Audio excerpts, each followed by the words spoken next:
Mari gunakan akal pikiran, gunakan akal sehat untuk melihat sesuatu.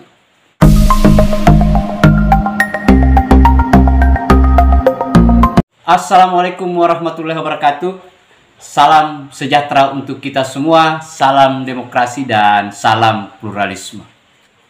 Ya, sahabat-sahabat, jumpa lagi di Rahmat Channel. Nah, kali ini sahabat-sahabat itu sekaitan dengan Anies Baswedan, di mana viral di media cetak, media ekstrim juga, itu banyak yang memuat sekaitan dengan utang piutang Anies yang kisarannya itu sekitar 92 miliar terhadap Sandiaga Uno. Nah, tetapi saya tidak membahas sahabat-sahabat sekaitan dengan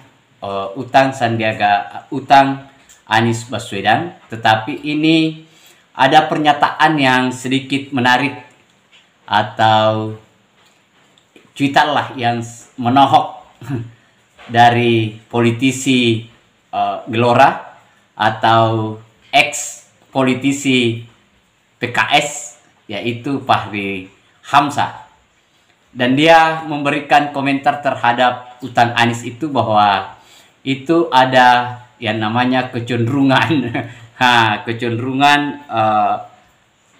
korupsi, atau ada yang disebut sebagai perencanaan awal korupsi. Nah, ini pernyataan Bang Fahri ini ya selama dia memimpin Gelora ini sedikit baik menyoroti sekaitan dengan utang Anies, tetapi dia hanya lebih menekankan bahwa ini ada perencanaan yang namanya perencanaan korupsi.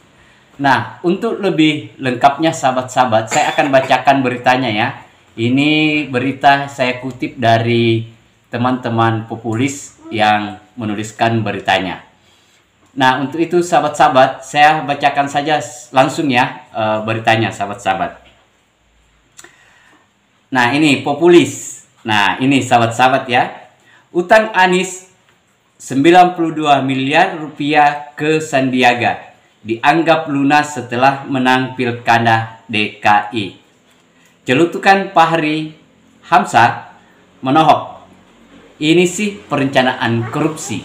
Nah, itu pernyataannya sahabat-sahabat ya, Fahri Hamzah yang ditulis oleh teman-teman populis. Saya lanjut sahabat-sahabat ya, saya bacakan beritanya. Populis Jakarta. Wakil Ketua Umum Partai Gelora Fahri Hamzah ikut mengomentari utang Anies Baswedan ke Sandiaga Uno yang sedang ramai dibahas sekarang ini. Fahri menyoroti salah satu poin surat perjanjian utang piutang kedua belah pihak yang bocor ke media sosial dalam 1-2 hari belakangan ini. Jadi Fahri Hamzah itu mencoba mengomentari poin yang menurut Fahri bahwa itu ada perencanaan korupsi di poin kesepakatan itu. Nah, saya lanjut sahabat-sahabat. Di mana salah satu poin perjanjian tersebut menyebutkan utang total nominal 92 miliar rupiah itu dianggap lunas jika Anies Sandi menang pada Pilkada DKI Jakarta 2017 silam.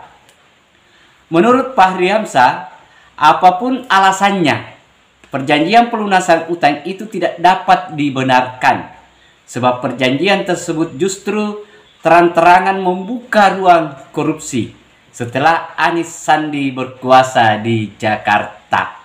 Nah, itu yang dilontarkan oleh Fahri Hamzah bahwa membuka ruang korupsi.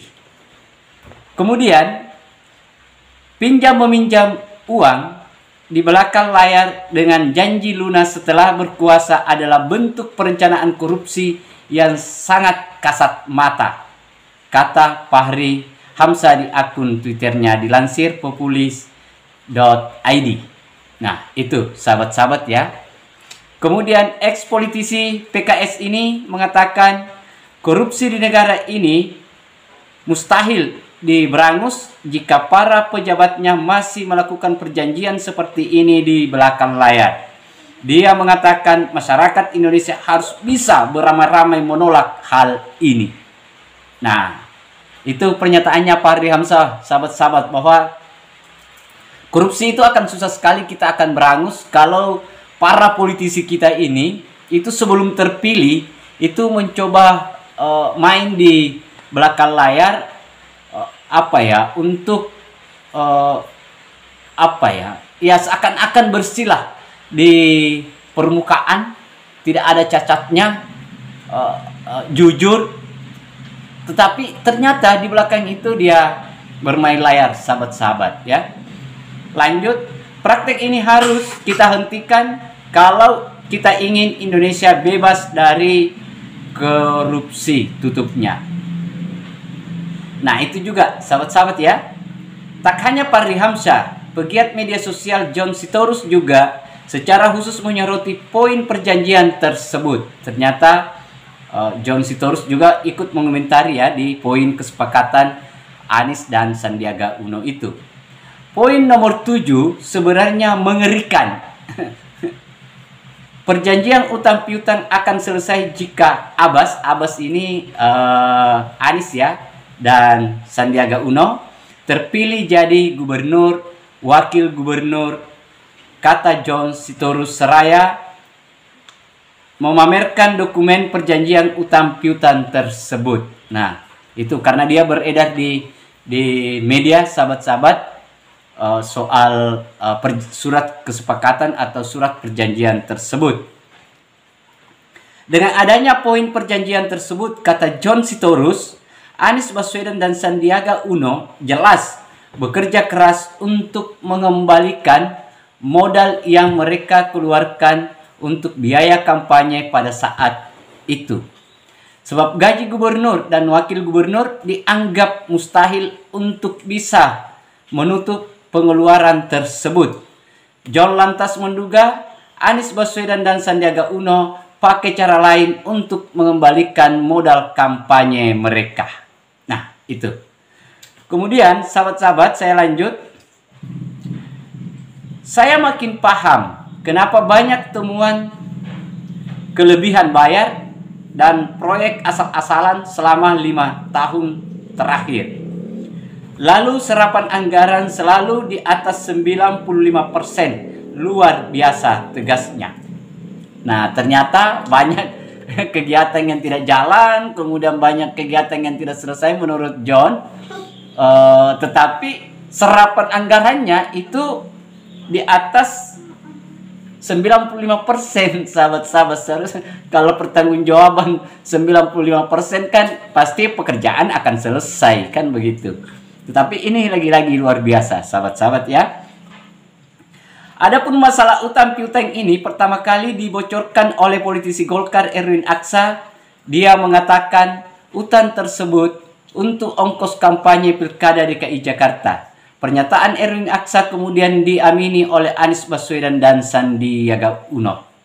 Nah, kalau ini kan kemarin ini siapa politisi Golkar ini, Erwin Aksa itu kemarin di waktu podcast dengan Faisal Akbar yang membuka bahwa ada utang ada utang Anies Baswedan terhadap Sandiaga Uno sebesar kisaran 50 miliar. Tapi ini kan sudah naik 92 miliar, sahabat-sahabat. Sandiaga mengatakan dirinya sudah mengikhlaskan pinjaman tersebut. Dia tidak masalah kalau uang itu tidak dikembalikan. Sementara pihak Anies Baswedan ngotot mengatakan utang tersebut dianggap lunas kalau belum dibayarkan sepeser pun. Hak ini mengacu pada poin ke-7 dalam surat perjanjian pinjaman tersebut. Nah, saya kira itu, sahabat-sahabat ya. Beritanya teman-teman Populi menuliskan, dan hal yang paling krusial adalah di poin ke-7 itu bahwa ternyata itu ada permulaan, bukan permulaan. Kalau mengawali yang namanya korupsi ternyata dari sana, sahabat-sahabat ya. Nah, saya kira itu, sahabat-sahabat. Terima kasih banyak. Akhir kata dari saya. Wassalamualaikum warahmatullahi wabarakatuh. Salam demokrasi, salam pluralisme, NKRI harga mati.